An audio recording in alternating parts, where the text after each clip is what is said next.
Hello.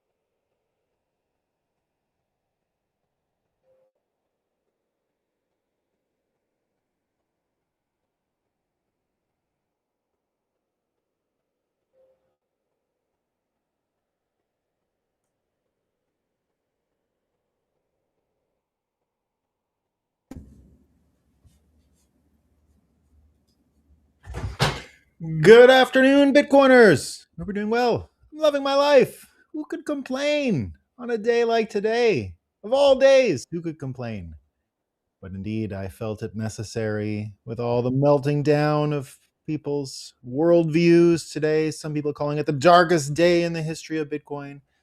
I insisted on spending some time with you and bringing you some levity, bringing you some humor. I know a lot of people are crying out there, but we're going to be talking about Canada. So there's always a good joke and laugh out there when talking about Canada. So if you're crying about your cold card, just know that this is a space where there's going to be no cold card crying here. We're just going to be laughing about Canada. And I would always, it wouldn't be the right occasion to laugh at Canada if Dave Bradley wasn't here. Dave, how you doing, my man? I'm good. How are you? Oh, I got audio troubles on you, but it's probably me and my audio. Go again. I'm good. How are you? I'm enthusiastic about the future of humanity. And I said I wouldn't say cold card, but even cold card. I'm even excited about them. How you doing, my man? Pretty good. You had a good summer so far? Yep. Everyone here in the chat, missed you, buddy. Nolan is back. Dave's back. We missed you, brother. Nice job on Silly Bitcoin last week. Well, you'll see more of that soon. We'll talk more about that shortly. Pardon all the delays and everything this morning. Not that everyone was expecting a show, but I had a hell of a time getting this Rumble studio going. I'm telling you, I don't know what it is about something to do. Nothing works these days. Everything's just breaking before our eyes. like nothing worked today. I got here early to put this show on, and I'm an hour late. So there you go. What are you going to do, huh? What are you going to do? You're going to love the show I have. The stories that I've picked up today, though, Dave. I almost wanted to play a game with some of them, which was, are these real headlines or not? Because I have a really amazing collection of headlines here to get started before we get into it. So today, we're going to be talking all things Bitcoin in the sense that they relate to the macroeconomics of Canada. But if you're new to this show, we're here to talk about what's going on in Canada politics as it relates to the probably biggest fiat failure country in the world, I think. And we're going to be talking about that fiat failure more today. So we're going to start with a story, as we often do here, talking about the news in Canada. And as I said, I thought it would be like a game show. Like, are these real headlines? So I'm going to read the first one, and then you tell me real or fake, and then I'll tell you if it's a real headline. All right? Okay, so this one here is, there was a shooting at the U.S. consulate in Toronto the other day. Someone drove by. It was a drive-by shooting. And the assailants drove away. And this is an actual headline in Canada, if you believe it. Tell me if it's true or not. Police discontinued pursuit of U.S. consulate shooting suspect after pursuit reached 140 kilometers an hour. For Americans, that's 87 miles an hour. The police gave up. Is it a true headline or is it fake? I mean, that sounds pretty scary. 140. The cops had to drive. Yeah, I can't imagine that the DEI hires in the Toronto Police Service were up to it. So I think it was probably better for everyone that they discontinued that chase. It is a real one. There you go. Here it is, guys. Police discontinued the pursuit of the U.S. consulate shooting suspect because they went 87 miles an hour. I gotta change this format. This is a different studio. Okay, I got another one. Ready? I will read it. Does it just switch over? Well, maybe my game isn't even working. This is an actual headline too. You got the Anthony Fauci news in America, and in Canada we got this is Ottawa Public Transit, new OC Transport busker program, guys, highlights local musicians. This is can you believe it? I mean, this is some of the best advice that we've seen from the government since the whole BC glory hole advice. What was the BC glory hole? It was during COVID, and they put out a thing saying that it's safer to go to glory holes than to meet people. That's like the protest. It was like a literal government document recommending glory holes. Oh my god! And this is like, their response to the state of the country. It's like, I don't know, guys. Have you tried playing music for tips in the street? Like, can't be that bad. It's his news. I got more though. I got more. All right. So this one's great. Tamara Lynch just did that same joke that I did. It was, oh my God, the Fauci Diaries, Canada. This is an actual story. On the same day that the Fauci Diaries came out, I dyed my hair pink and my boss threatened to fire me. That's in the Globe and Mail. Those capitalists are the worst. Real headlines. Someone had pink hair at work. They got in trouble in Canada. It gets better. Canadian Conservatives have a patriotism problem. This is from Andrew Coyne, our favorite, and this is a really fun way of framing it. As Levant says, Liberals strip Sardane off our money, change anthem lyrics, tear down statues, say Canada committed genocide, give citizenship away to anyone, defund the military, join China's New World Order, destroy the oil industry. Globe Mail, Conservatives have a yeah, I mean, to them, patriotism is. Are you patriotic?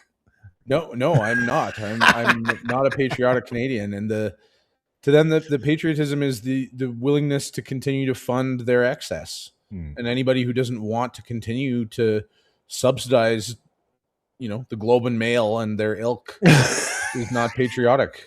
The Globe and Mail. But I mean, the flip flop is surreal.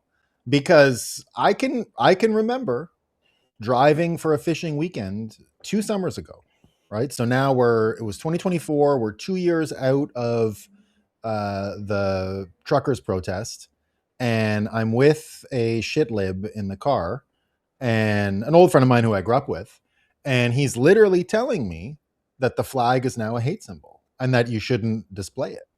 And yeah. I said, well. What if that goes? But now they reclaimed it. It's reclaimed. I asked him about it. I was like, but I thought this was a hate symbol. No. We've reclaimed it. So what about the reclamations?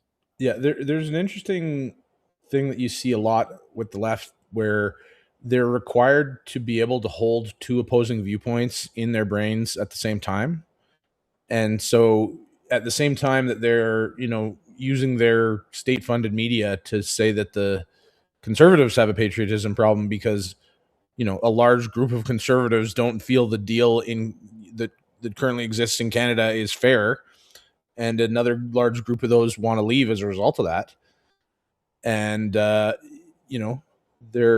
on the flip side importing millions of people who are openly having anti-Canada Day protests on Canada Day, while being funded by taxpayers.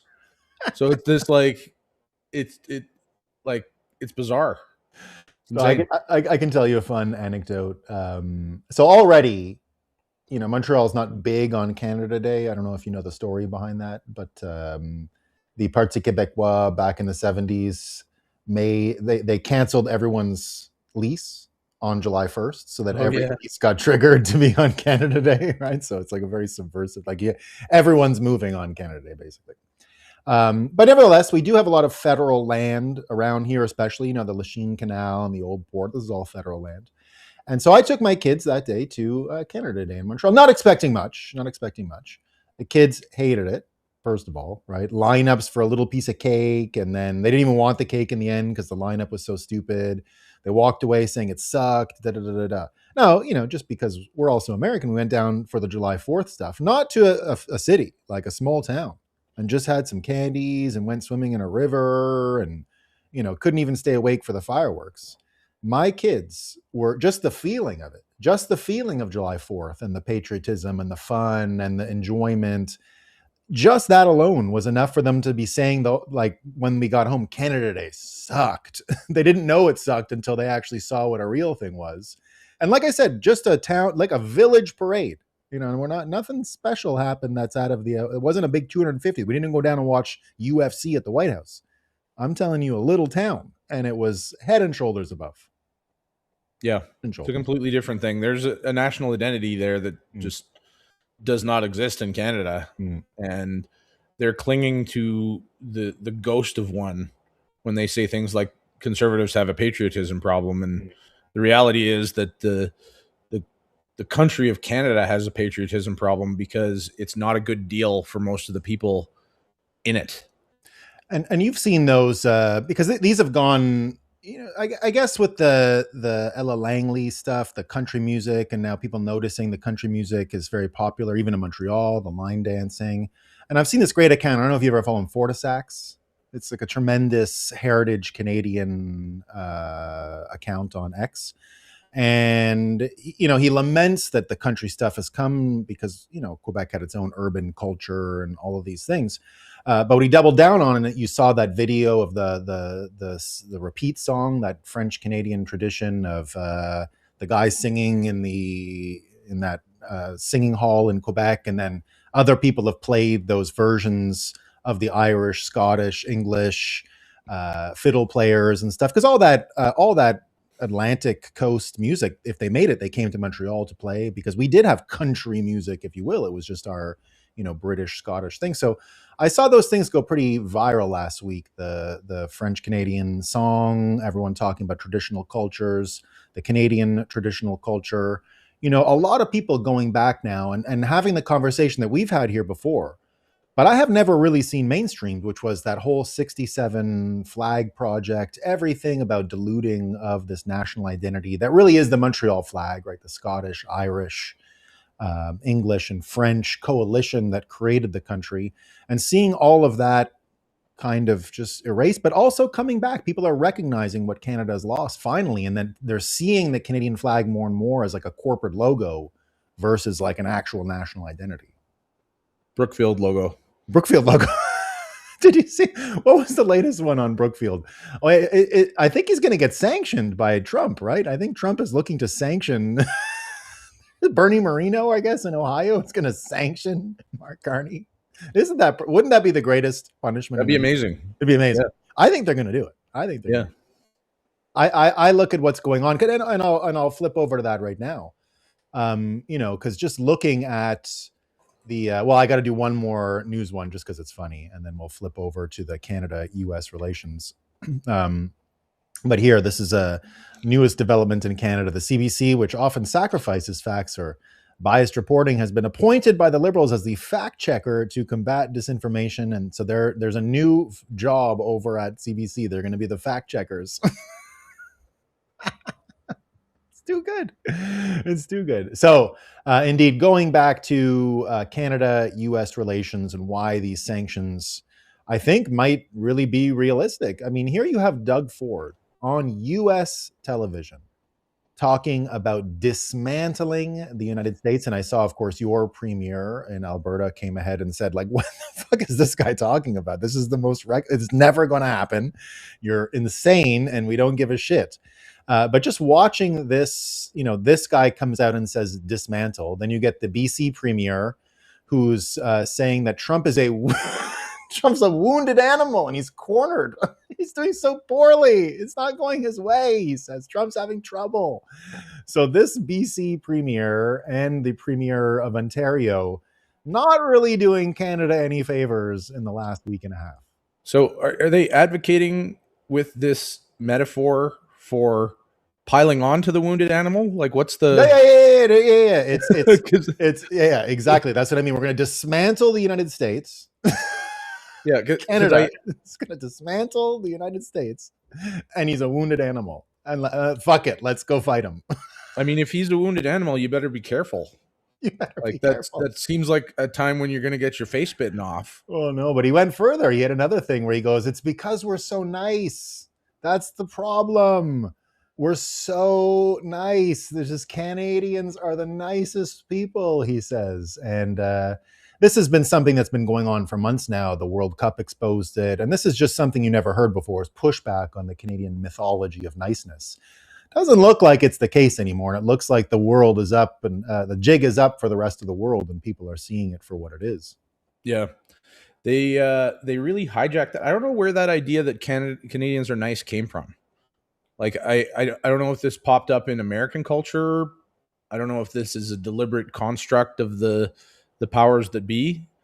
I'd be kind of interested to do some research on that, but they really, wherever it came from, they really made use of that concept, right? They really ingrained it into our sort of national identity and used it as part of how they subverted our national identity, right? They really, over the last, growing up in Canada, I'm in my mid 40s, really, it was really hammered into me that Canadians were a lot like Americans, but we were better because we were nicer. Hmm. And it never really went beyond that. It never really went to like, what does nicer mean? Mm. It was extended to concepts like universal health care, that Canadians are more compassionate. Maybe that's what it means. Maybe we apologize more often. But really at the end of the day, what they twisted it into is that Canadians trust the government more. Mm. And that, we believe that we need the government more, that we need big daddy government's help to run our lives. Mm. And it wouldn't be very nice to object to that. I think you're right, because I feel like the moral superiority or the whatever superiority complex began with the loyalists never really bled out of our system, because they had to rationalize why they walked 1,000 miles to not be free. Like they had something had to be going through their stupid thick skulls. Now, mostly it was that they were failed parts of they didn't declare rebellion, and so they weren't welcome, actually, right? So it's not just this thing. So in my mind, they're being kicked out of the United States, so they go to Ontario, and then they have this I guess you could say cognitive dissonance, where they have to feel superior. Because when I think of this time and American identity and Canadian identity, it's always kaleidoscopically antagonistic to the United States. It doesn't matter in which direction it's antagonistic, but the superiority before, for example, with liberalism, before we got the corporate logo, Canadian superiority complex was based on the fact that, like here in Quebec with Duplessis, we hated communists so much that we mocked anyone who would use legal authority to defend a communist. You could, in Quebec in the 1950s under Duplessis, just say, my neighbor is a communist, and the cops are at the house.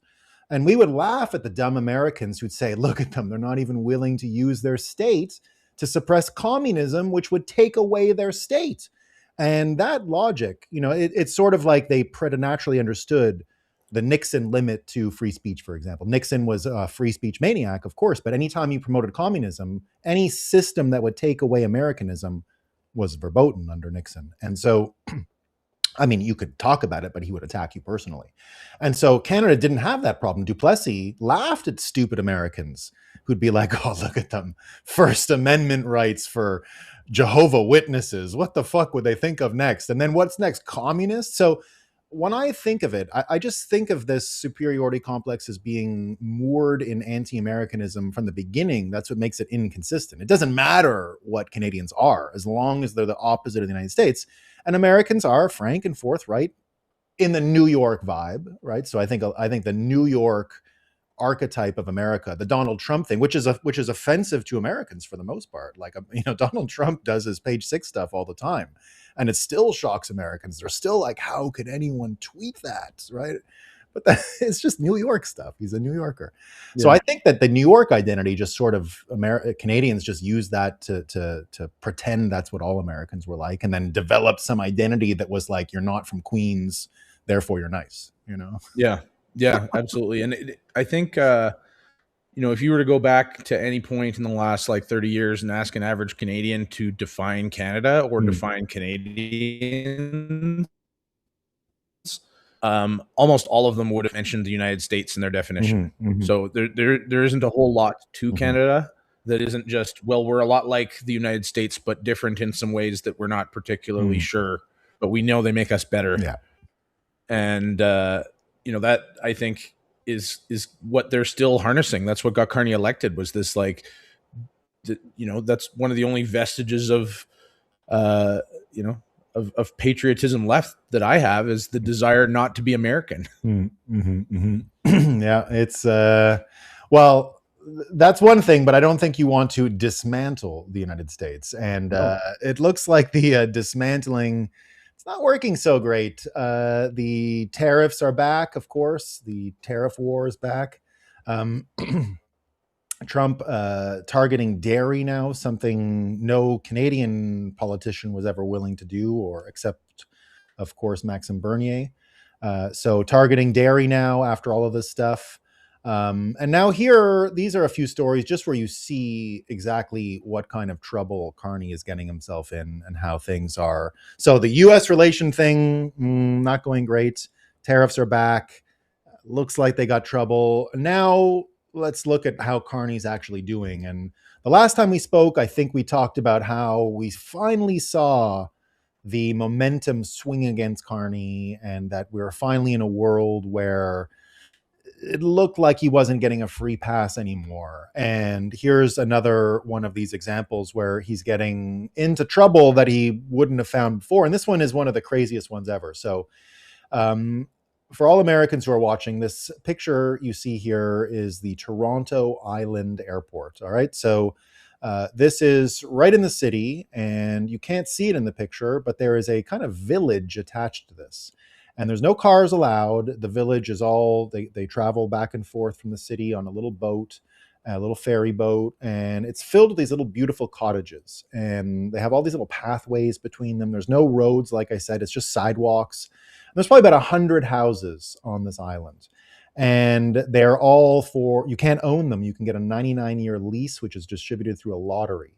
And so, of course, the lottery is a scam. It's fake. If you go there right away, you can tell exactly what kind of scam is being run, because anytime you go in during political season, all you see are these Liberal or NDP yard signs, right?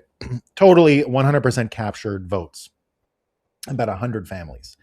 And one of the things that's been going on in Toronto is they want to make this airport landing strip extended so that jets can go. Right now, there's a whole fleet of East Coast planes from Porter that are all propeller, and it's because only propeller planes can land at this airport. The propeller planes go to like New York, Montreal, Detroit. They go to a couple towns, Chicago, not a lot, but they go sort of just around Toronto in 3-hour, 4-hour, 5-hour circumference flights from Toronto. So now it looked like the province of Ontario said, fuck you people on the island, because they're the ones who prevented the jets from ever landing, because it's like 90 families sick of the noise or that don't want the jet noise. And now Carney was supposed to come in and say, forget it, or the federal government was supposed to listen to Doug Ford, say, forget it, we're going to build airport capacity, jet capacity at this airport. Now, because of the by-elections, because he's already lost his majority, it turns out he went back on that, which is something the city needs, a downtown airport, and has said, we're not going to be doing the expansion and we're not going to be running the jets. And it looks like people are suggesting it's all for these by-elections. So here's another one of these stories where Carney's supposed to be building, supposed to be adding. I mean, what could be more important than infrastructure for a city than a legitimate airport, not some fake airfield where propeller planes can land as if it's the 1940s in a pre-jet era. And so here you see him already doing these political moves, I think just for bald political gain, nothing else. And it's one of those things that's even getting liberals, because this is a thing where a lot of people are upset about this. This is supposed to help average people in Toronto, and now it's just a bunch of rich people on an island that are getting the advantage. So you think this is a bigger story, or am I reading too much into it? I mean, this is the story of all of Canada, right? Just small bits of patronage standing in the way of industry.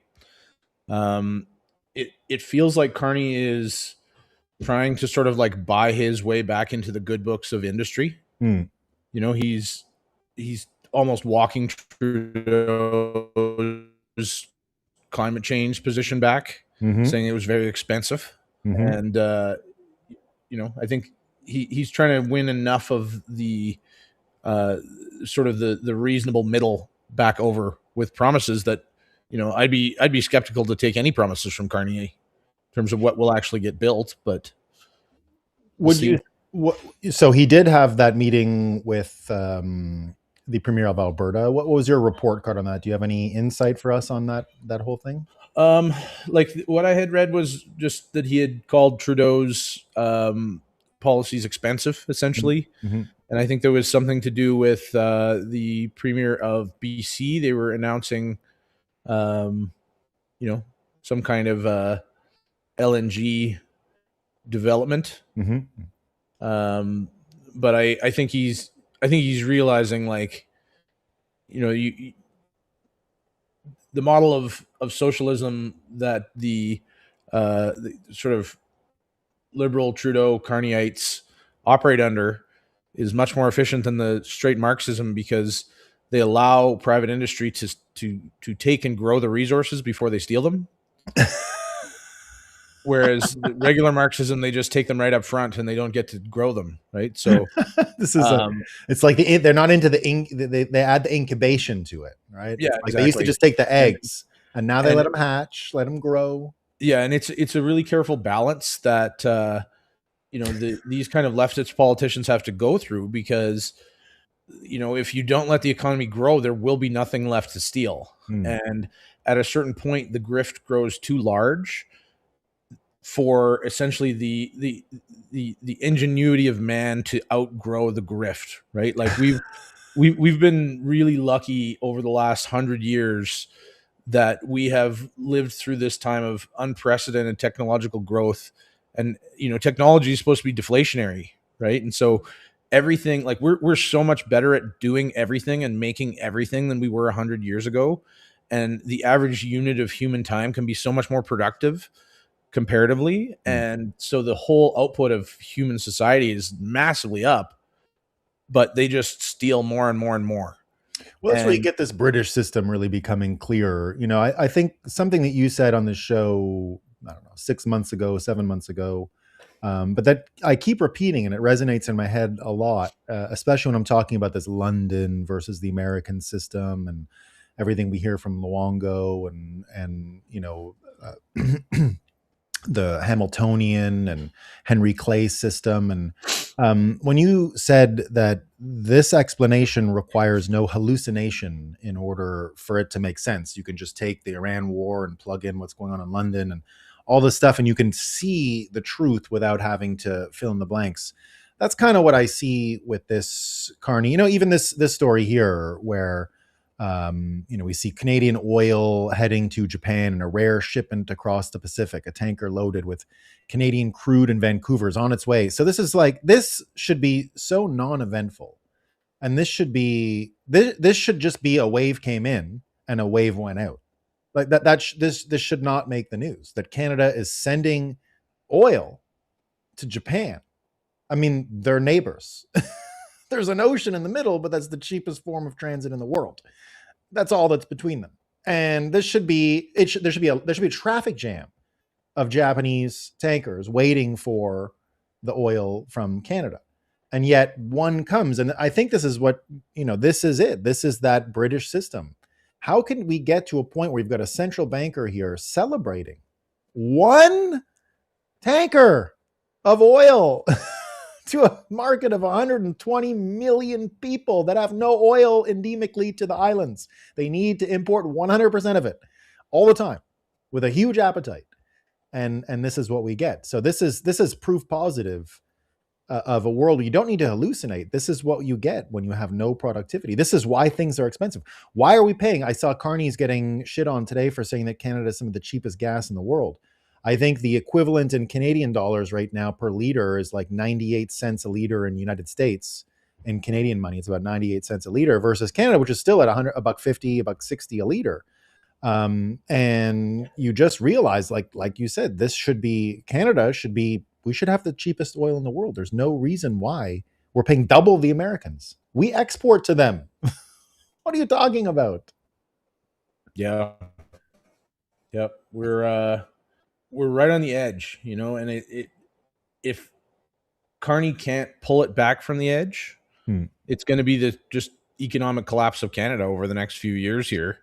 And it kind of feels like A, he probably doesn't know how to pull it back from the edge, and B, his efforts will be, you know, smoke and mirrors. I don't know if any of these more business friendly things that he's doing, like how did this one Japanese tanker get out? That's the interesting part. Like Hmm. why were there not two Japanese tankers that day?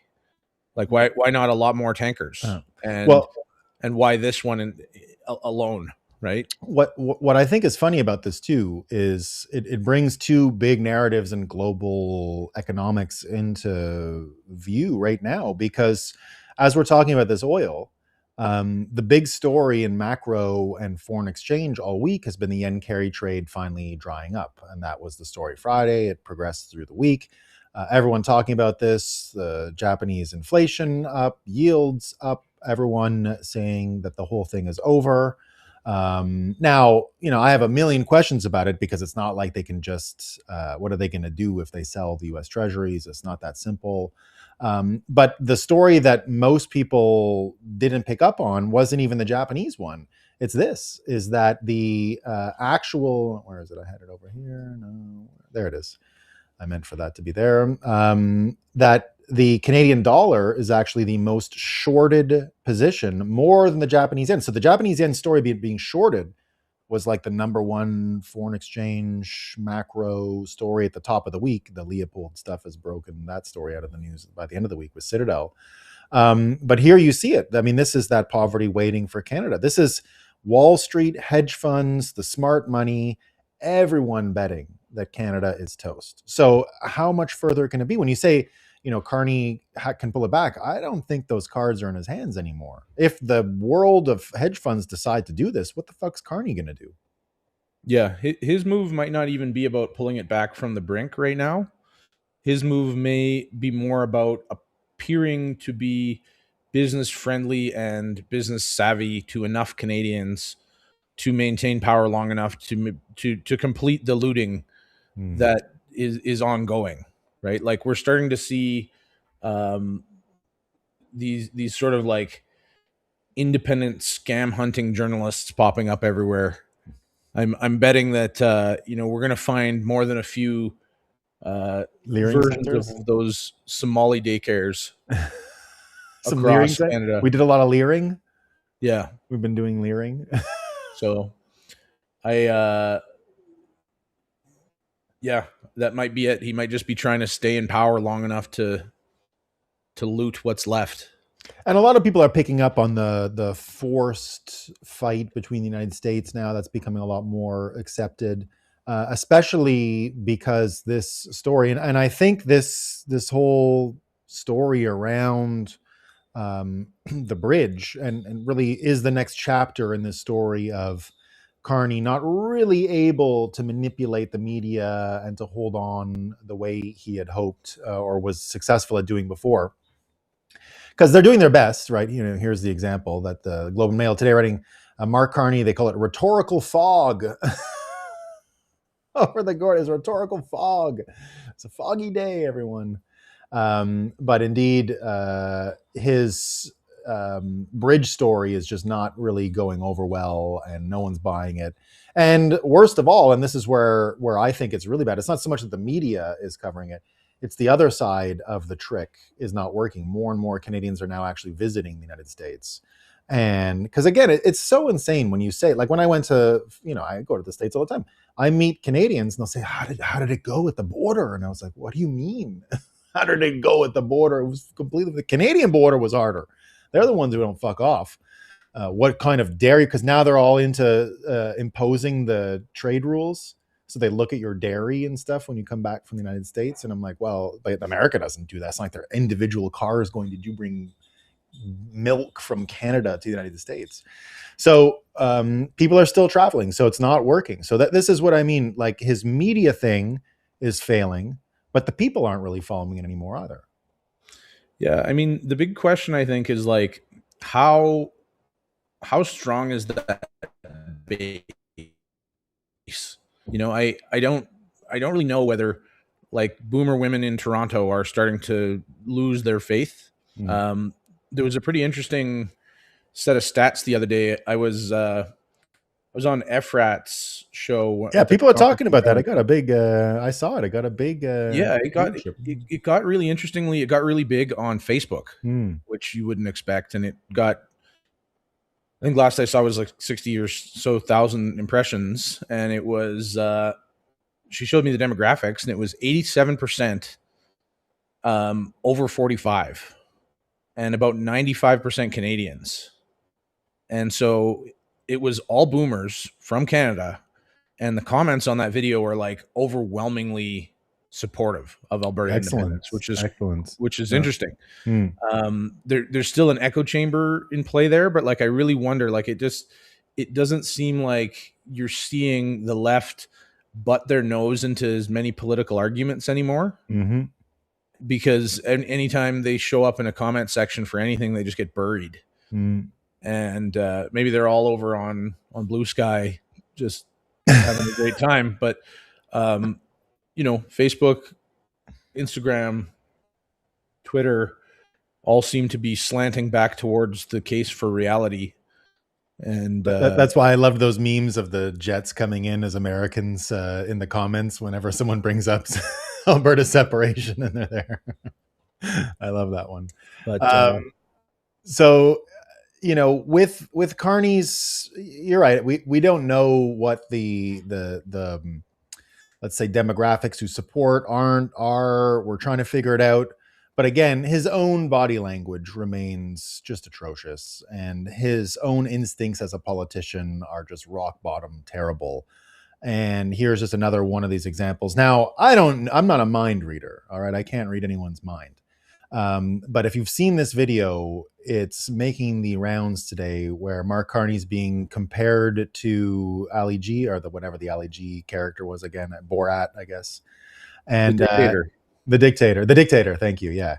And the dictator here, it's the laughing incredulously at trying to help people. So I don't know if you've seen this video, but it's viral today, and I'll play it. Hopefully the audio comes through.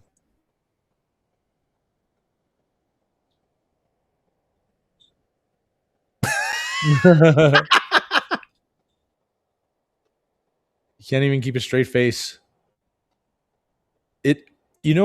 It reminds me of that time last year when Carney was here doing Stampede and he stole some guy's French fries. Yeah, I love that story. It's just like it's this, like, he just has no idea how he looks.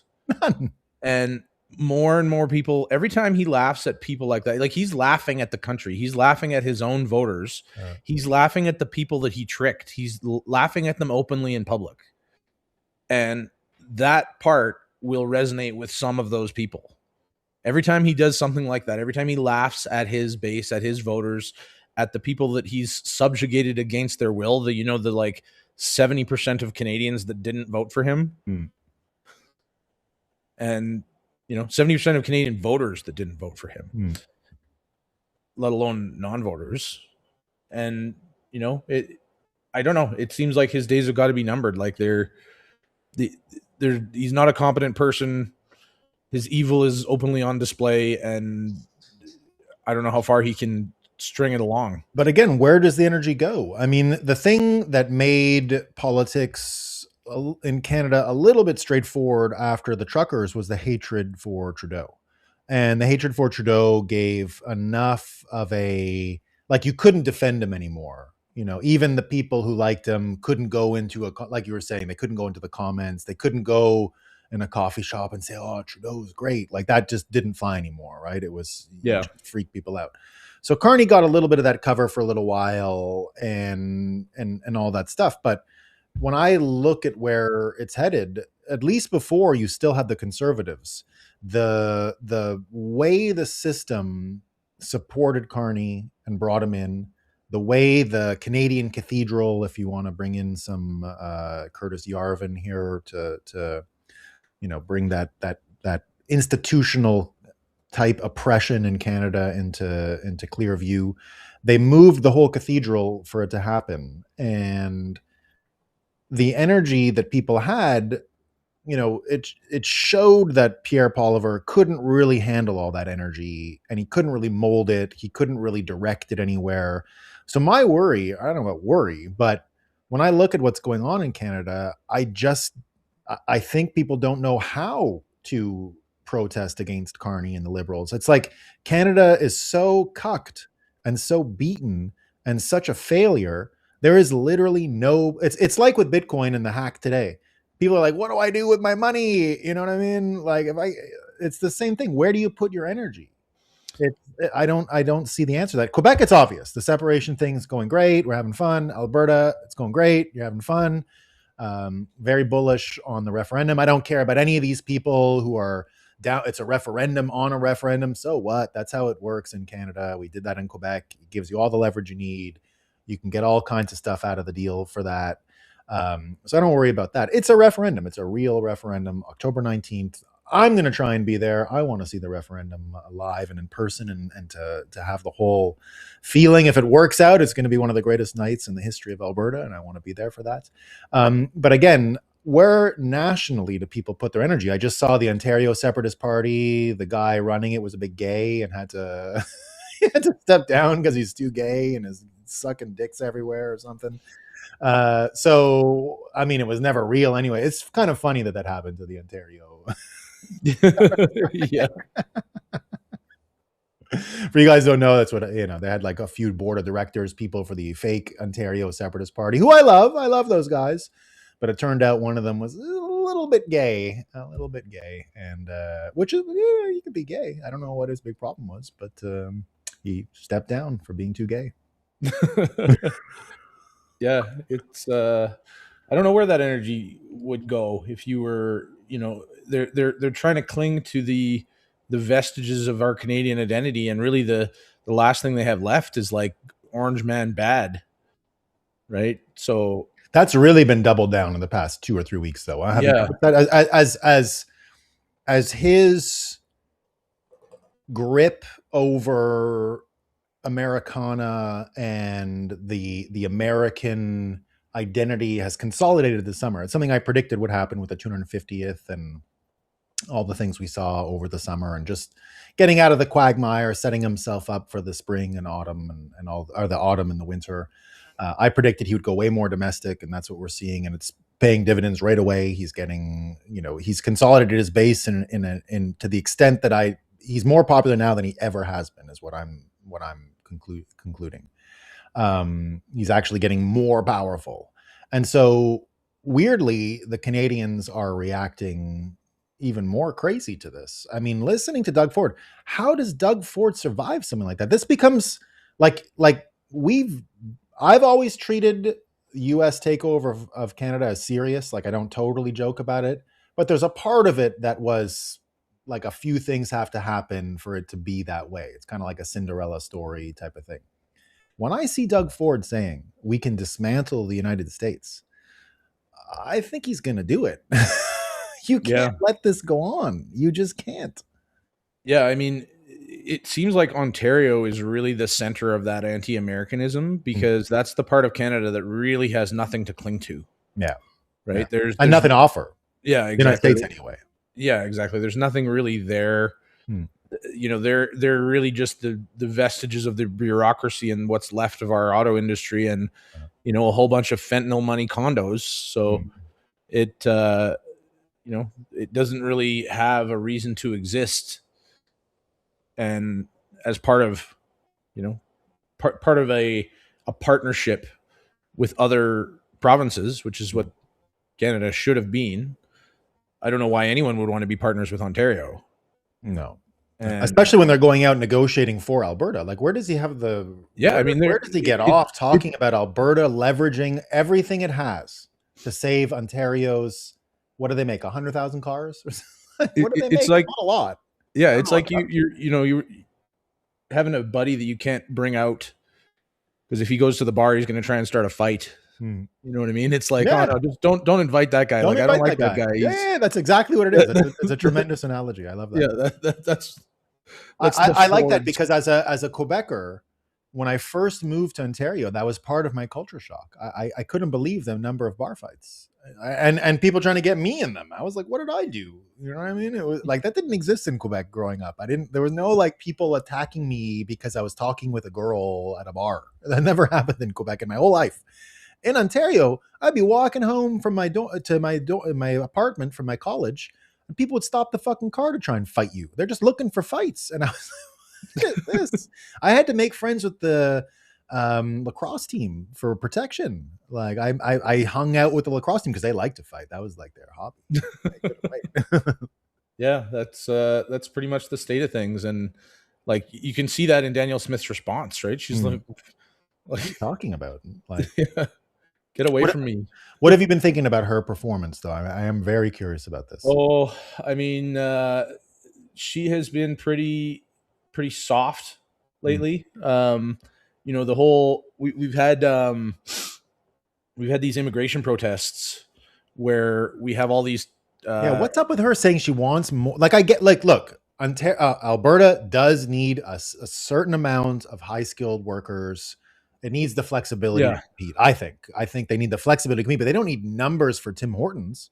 yeah. That's So what we she's looking like. She wants numbers for Tim Hortons. yeah, totally. We I think the numbers off the top of my head, she was basically saying, and what's going on is that we have a lot of students who are in Canada on student visas Mm-hmm. who are now not allowed to get a, a temporary work visa Mm-hmm. after their schooling, right? And to be very clear, that was never promised to them. They're allowed to come here for school, which is a tremendous opportunity. Mm-hmm. And they explicitly, on entering the country for school, signed a document agreeing to leave when their schooling was done, Mm-hmm. Mm-hmm. right? So we're not changing the deal. Like this was explicit in the deal that allowed these people into the country, and now they're being told in large numbers that they cannot have work visas. There's a very limited number of work visas. I think we have something like 6,000 work visas to go around for Mm-hmm. 40,000 people in Mm-hmm. Alberta. And you know, I don't know where the numbers sit, whether we need those 6,000 people, but based on like the you know based on the smell test, there are Mm-hmm. more than enough Yeah. people who have come into the province Mm-hmm. as low skilled workers in the last 5 years that if anything we need to be decreasing the numbers here, not increasing the numbers by even 6,000 more, let alone Yeah. 40,000 more. And what Danielle Smith's comments were that she wants to move, she wants to increase that number, she wants to allow more in, basically, was Mm-hmm. what she was Mm-hmm. saying, which I Yeah, don't like think that's what I didn't like. Like, if it was about the power, I'm okay with it. Like, if she comes out and says Quebec has this much, I want this much. Mhm. But to come out and say like she did, which the way I interpret it was like this, because I've worked in immigration law and have a bit of an understanding about what these provincial ones do and the federal ones. The way it works now is when you finish college, you have a window to get a job, because that was already a problem 20 years ago. They didn't like that you had to leave and come back, which I get. Like, if you get a job and you finish school, maybe you want to go to work right away. So they put a very short turnaround on that, like 6 months. Like, you have to finish school and have a job lined up, or else you got to split and then you can apply and come back. These things here, the problem with them is they're a little bit like the H-1B, where in the States, where I think the provincial ones tie you to an employer, and it's all the difference about like a permanent resident versus being tied to an employer. I don't really think that's a national priority or a provincial priority to get involved in how much leverage in contract, because that's all it comes down to, is that there's a slight discrimination in contract negotiation leverage depending on which immigration stream you came in, and you have more leverage if you're a provincial one, is my understanding, and you have less leverage if you're federal. I don't think that really is her fight to they're giving them more leverage, right? Yeah, I I don't don't. get that. I think we're at a point now where any examination of our immigration policies Hmm. should start with, how many people came in the last 5 years, Hmm. 6 years, and who are they and why did they come in, Hmm. and what are they doing here? Right? Hmm. There are tremendous numbers of people who are basically being paid to be here Hmm. from countries, where they've claimed asylum, political asylum, due to the threats to their life if they return to their country. Mm. But these are, India's a stable democracy, Mm. and the reason that there are people here who claim political asylum from India are generally because they're terrorists that are wanted by the Indian Yeah, government. and then they heard about the gay And scam where they can just say they're a gay and then they're in. yeah, and yeah, exactly. And they've learned that making these kinds of claims can get them into the Mm. country and get them onto government assistance. Mm. And across the Western world, we're seeing these floods of really the low quality immigrants from all over the world, right? Like we're not getting the people that They're want to not come here sending and their join our best. society. We're getting the people who have learned through the grapevine that the Western world has become weak and that our army of bureaucrats is ripe for milking. They can be scammed. They can be sort of sidled up to for government benefits in sort of in exchange Mm. for providing fuel for the left's virtue signaling. All these immigrants that we're bringing in, all this money that we're giving them, all these you know huge amounts of money we're sending to the Somali daycares are all very compassionate causes. And the coffers have been open for a while, Mm. and it's only now getting to the point where like they're realizing, oh, we can just go in and run in and grab as much money as we can as fast as we can before these borders close. And that's what you're seeing like in Europe with these mass armies of people invading. Mm. We're lucky that we have an ocean, but we're not doing that much better. No, no, I don't think so. I think they're, even when I think of Vancouver, I had a memory recently. I was there in 1999, and because I had family that had moved there, in the early 80s, late 70s from Montreal. There was my mom's uncle and my mom's cousins, but it was like the youngest brother, and the cousins of my mom were closer to my age, and you know how these things can go. So I went out there, and they'd come many summers and spent a month or two in Quebec with me and my family. So one year I went out there, and I can still remember the setting. This is a very blue collar family living in North Vancouver, uh, and nice house. It's a very suburban, beautiful area. Both daughters have their own apartments on their own by then. 2 or 3 blocks away, and he's telling me already then, because now this is 1999 Vancouver. 1999 Vancouver still resembles heritage Canadian Vancouver. And I go back to his story, which was literally Montreal got too annoying and crowded and expensive. And the separatist thing. And so he just went and created a cheap family life, which was like typical North American suburban, older suburban, because it's right in North Vancouver, so right in the city. But like whole view of the city and everything. And this was a very normal family. They had normal jobs, nothing fancy, nothing crazy. Now, he was already telling me back then the number per day that were arriving from Vietnam and China.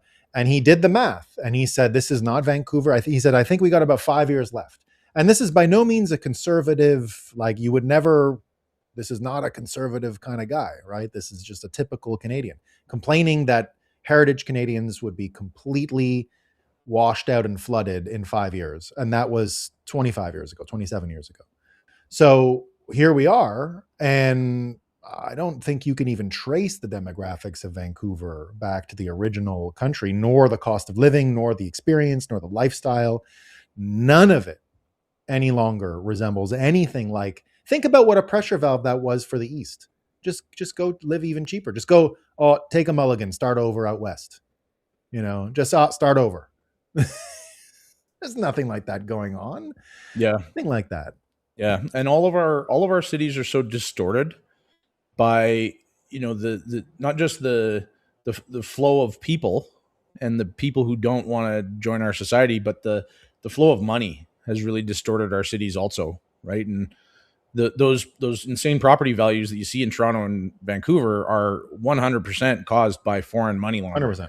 100%. And that's a pretty easily documentable fact that the money laundering regime in Canada has been lax, and Canada is now probably the world's leader in money laundering once again. It looks like it. What do you think? I mean, that's what got me into it. like that they never caught a money launderer, and that's what sort of raised a red flag and got me into Bitcoin. Now, when I was mentioning all that macro stuff and the people shorting the Canadian dollar, most dot plots now out there from these forex guys are putting the expected Canadian exchange rate at about 60 cents US. So big Bitcoin increase. We're going to hit Bitcoin all-time highs in Canada way earlier than the United States. But what happens to the property thing? Because the money laundering thing was there, but if the currency becomes so crazily valued, does property continue to sponge up the inflation, or does it collapse at the same time? I don't think they can lift it. There isn't really a way to calculate this. This is I mean, unprecedented, it's but like Carney's attempt is to pour money into the housing market, right? So you saw that with the Vancouver condo bailout. isn't it so hilarious that he's actually the beneficiary of the property management of all of this? Isn't that hilarious? Completely insane. Like he's they basically created the LLC that day. and you know what? It's a good time to make to pause and make my regular accusation that Mark Carney is personally and deliberately and specifically stealing money from the people of Canada and directly benefiting from his own policies. Can you believe this, though? Can you? If that's not true, then Mark Carney should probably sue me. But in the absence of being sued, I've been claiming this for quite a while now. I haven't been sued yet, and the very obvious reason for that, I mean, maybe they haven't heard my claims. This is not that big of a show, I guess. Let's get it out there. Dave Bradley accuses Mark Carney of theft. Yeah, and the very obvious reason that I don't expect to be sued is because in the event that I am sued for slander or libel, the truth is the easiest defense, and that would open up Mark Carney's finances to discovery for the lawsuit, which I imagine he doesn't want. So. No, I don't think he wants it at all. And it's funny because it's another one of those things that he's just not capable any longer, it seems, of deflecting, because people are finally bringing up these questions about his conflicts of interest. And this was just the most egregious. I mean, literally, maybe I'm wrong, but what I saw, maybe I'm wrong in the details, but the story that I saw was they did the bailout. An LLC was created, 100% owned by Brookfield the same day. They're the property manager of all of these new sites, and they got some kind of management deal, 20-something million bucks. It's not like, the amount of money that actually makes it to Mark Carney in the end is not a lot, but it doesn't matter. This is very clearly his own company being created to be a beneficiary. It's not like we don't have other property management companies in Canada. That's a scam. We got big ones, Colliers, huge property management companies. We don't need Brookfield, but they got the deal. Yeah. Surprise. I mean, if anything, Brookfield should be disqualified from bidding on any government-related contracts at this point. Particularly as they're an American company. Yeah, that seems like a really obvious step in a clearly conflicted situation like this. But there's been no talk of that whatsoever, obviously, right? So, no. And you can go. I mean, Brookfield Place in Manhattan is a beautiful campus, a beautiful spot on the water. They have some of the nicest fake private parks going. It's gorgeous, we have a Brookfield Place here. I don't know if you've seen our Brookfield Place. It's really interesting because it's the tallest building in Calgary, and it's the newest of the big office towers in Calgary, and it was commissioned right when we were in a boom. And by the time it opened, it's just been empty the whole time. But it's just like a big square with no character to it whatsoever. And it kind of marks for me in my mind the transition point from when Calgary was thriving to when it began to stop thriving. State sponsored when it started having its state sponsored office towers. Yeah. And there were a wave of very large office towers that were commissioned there. The Bow, which is beautiful, was supposed to be much taller, and there were supposed to be two of them. The Telus building was actually finished later, but the market had already started to crash so hard on the office space that they converted a lot of that tower into residential. So it's like the history of the city. That's a real transition point of Brookfield, and I don't think it's a coincidence that the completion of that monument to our Laurentian overlords uh, happened exactly at the moment when the oil industry took a turn that it has yet to come back from.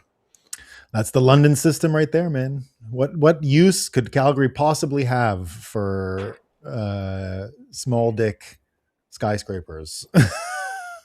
Yeah, and What use could they we possibly have? I love Calgary skyline. We have a really Same. interesting, Yeah. cool skyline, Mm. and then there's just Brookfield in the middle of it as the tallest one. That's Mm. just like literally zero thought went into this building, and it's about the most soulless office tower you'll see in the world. Yeah, yeah. Well, it doesn't surprise me. Now I'm going to end on one last story, just because we need a bit more optimism. What do we have to look forward to here in Canada? What's going on? What's happening? What's great? A lot of bad stuff, but I'll tell you something that might happen that could be fun. I know all the Americans are watching and hoping for Fauci to be prosecuted. We have our own Fauci prosecution that might happen. Justin Trudeau in France today, celebrating his 1-year anniversary with Katy Perry. But bad news on the home front. The Supreme Court has ruled that the political oversight of Justin Trudeau's charity is not a judicial review, and he will indeed be investigated for the multi-millions of dollars he got from being such a swell guy. He's so nice. He's great. So that could be good news. And related to that, I think is similarly Chrystia Freeland also getting into some trouble this week, and folks making fun of her point of view over on Bloomberg. So there you go. Two of the old worst, not going so great these days. So that's all we got. As we're talking about all these, bribes that these politicians are taking, or payments of one kind or another, it occurs to me to wonder what a world leader has to do for their globalist masters in order to receive the reward of a washed up pop star as a beard after leaving office. It's martial law and bank account taking. Yeah. It's martial law and bank. That's it. Yeah. So maybe if he could have cracked down a little bit harder and stopped that trucker protest before it ruined COVID, they might have given him a movie. They might have upgraded him to Mariah Carey. He could have been in the Odyssey. Yeah. He might have got cast. Instead, they had to give it to old Ellen. Could have been Justin. He could have been Achilles. Would have been great. Folks are happy we're back. The breakup, Tommy DOU. Have a great weekend, everyone. Says going late. Lots of folks talking about the hardware devices. I'm sorry about your trouble, Charlosky. Indeed, lots of sleepless nights. If you know, I started the show. It's one reason why I had a lot of technical trouble getting the show off the ground today, but I wanted to see you all because some people say darkest day in the history of Bitcoin. And if I don't go live on the darkest day in the history of Bitcoin, what am I doing, right? So that's what people say. I'm lucky for sure. Had a spare hardware device. For all of you folks who don't know, sorry if I wasn't trying to do breaking news on this. I thought everyone knew, and I see some people in the chats aren't aware. Indeed, if you have a cold card wallet, get your funds. They're not Seifu. Get them off. There was a exploit created. Lack of entropy and some issues. So get it off. Now, I will say, I don't want to spend too much time on this, but I've always been a person. I honestly have always been a person, and you guys know me on this show. I have not been your biggest proponent of self-custody for this reason. I personally have always felt very nervous about it. It never goes away. No matter how much you work on it, there's always some degree of stress. And I always felt a little shy to say that in public before. I have said it on my show. I've never pushed you guys into self-custody, although I know all the benefits and why it's better, guys. Don't get me wrong. It's of course better. We all know that. But it's not reality. And so I've been telling you for a long time, reality is it's tough. And if you have to leave it somewhere, I get it. And so don't beat yourself up about it. So if I was to say that of the good things out of this, I don't want self custody to go away. It is absolutely one of the primordial pieces of Bitcoin. But for God's sakes, we need to open up for people to have these conversations and to be able to say there are professional service providers out there that are trying to do a good job on this. So I just hope this takes the religiosity out of it and allows people to have a normal conversation. I never shied from talking about it before. I always gave you this point of view, but I think I'll be from now on a little more explicit about it all. So there you go. Yeah, yeah. It's going to be used as a way to attack self custody. Mm-hmm. I think it really just shows that there is a tremendous responsibility required. Yeah. That comes along with self custody, and it's an example of that, really, because this only affects people who didn't go full psycho, right? If you trusted the random number generator in the cold card, then your seeds are now compromised. Whereas if you generated them yourself with dice or another system, then you're fine. So the true psychos are unaffected. Let alone anybody who is using a passphrase, anybody who's using multi-sig. Those are all barriers that would have prevented this attack. And it was the consider it and forget it consumer mindset, which was never in Bitcoin, which is why I always warn people. It's exactly explicitly this mindset, for me anyway, that said it's not a good idea to preach this to everybody. There's people who just can't do this. And so, personally, I told people in the early days, because this is something from the early days that that got lost as Bitcoin grew and became more precious. We all lost a shit ton of coins in the early days because of stuff like this, despite our best efforts, despite being thoughtful, conscious. It was a very normal thing. And in the old days, before Elon got into Doge, I used to always send people to Doge as part of whatever learning about Bitcoin to teach them how to lose coins. I said, you need to learn how to lose them because that's the only way you can learn to keep them safe. And so I said, go to the faucets, get the free Doge, rip it around, lose it. And that'll be your best learning curve for when you want to take Bitcoin in and you want to start self-custodying. I said, go and lose a shit coin. That is your number one learning. That's what shit coins are for. They're for losing and not being careful about and not being precious about and all of these things. So, weirdly, all the people who I gave that advice did so well because all of them ended up, thanks, Nolan. And I got a million emails when all that started, texts when all that started. Hey, I have Doge. Thank you.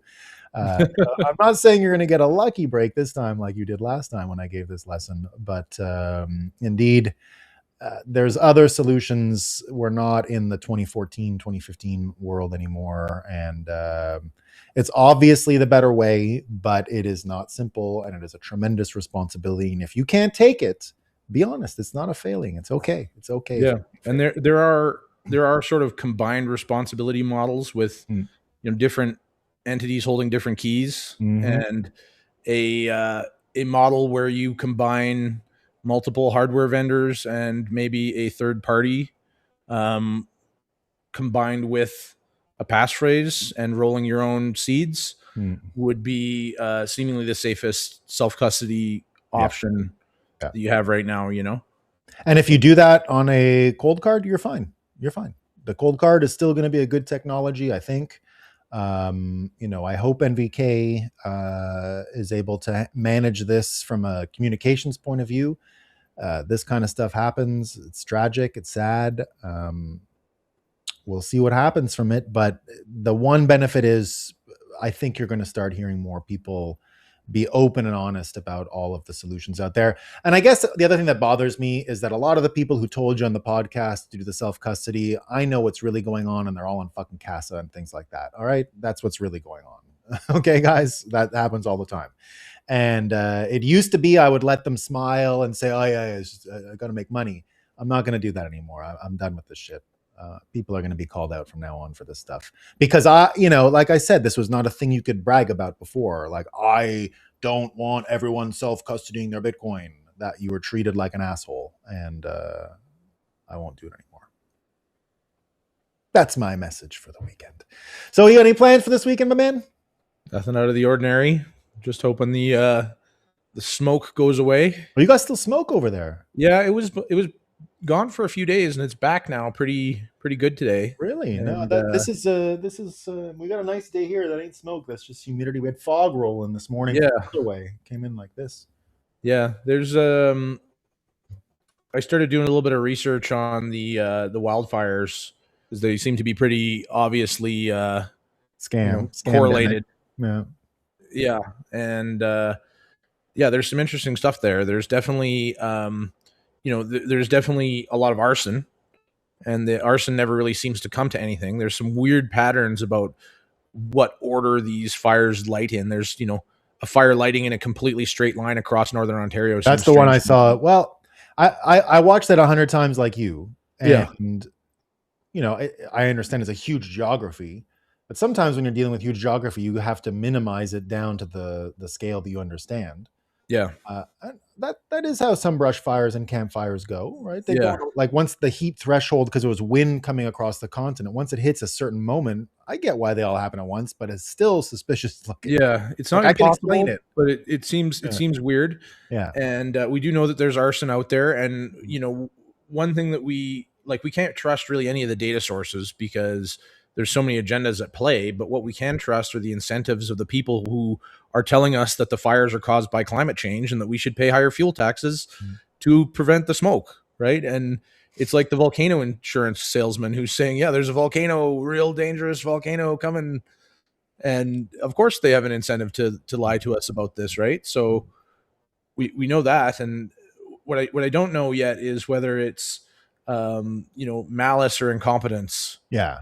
and Like where the line is. yeah, like that's what I mean. When I hear Trump say, "Oh, you got to do forest management," and they say they cut the forest management, I don't know what's true about that. I No, mean, the, if it's the arson, what is forest management going to do for you? Nothing. so Like you can't stop we're, that. we're one place I've gotten to in the research is that the forest management is a big part of what's causing this, right? Mm, Because you have two two pillars of forest management. One is we should put out the forest fires, mm, whereas forest fires have been just a natural part of the world forever. mhm, And so now we've got about 100 years of putting out forest fires.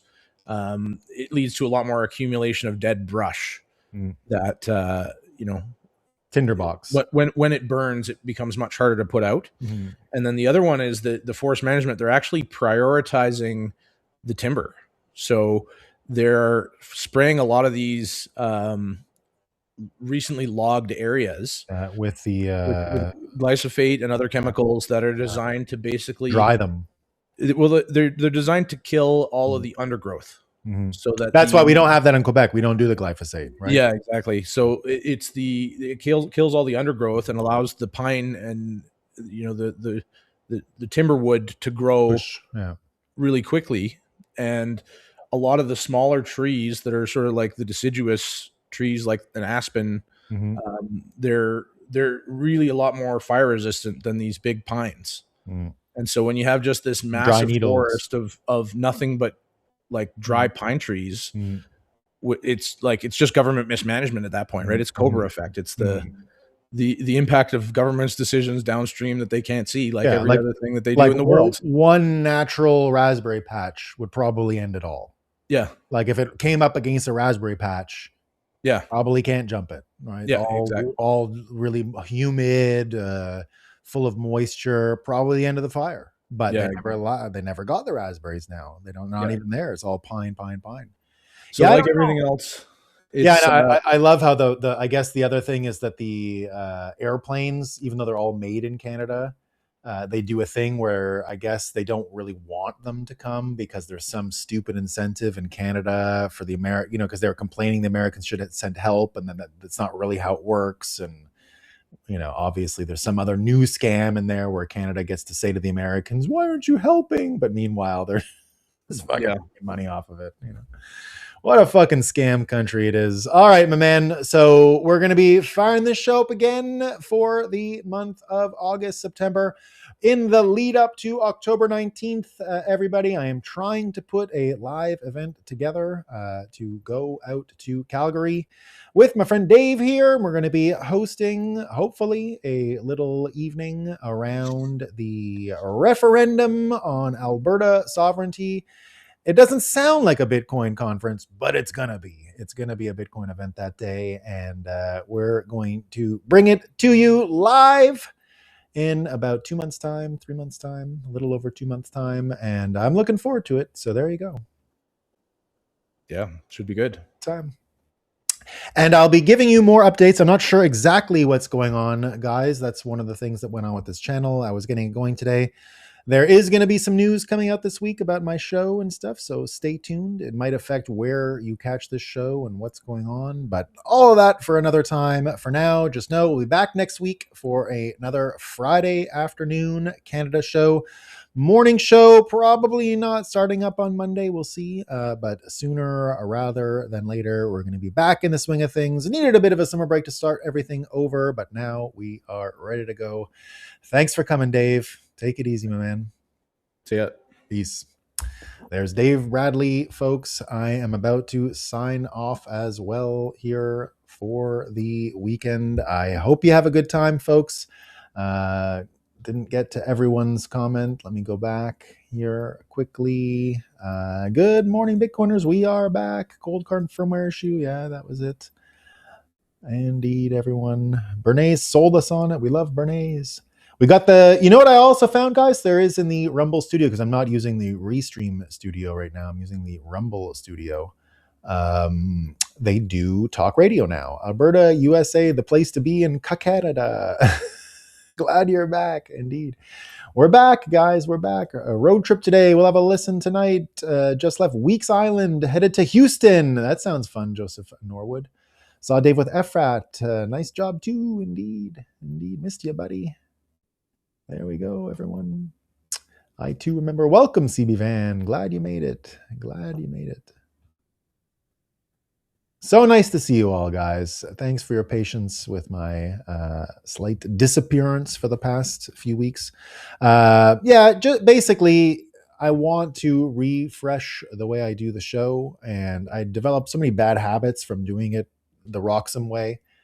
I needed to forget them all and sort of start fresh. So if you remember, I did it for a few days after the Roxham change, and it just felt like it just felt too forced. And since I predicted the whole summer for you, I told you Trump was going to have a great summer with the whole fun in the Washington July 4th, 250th.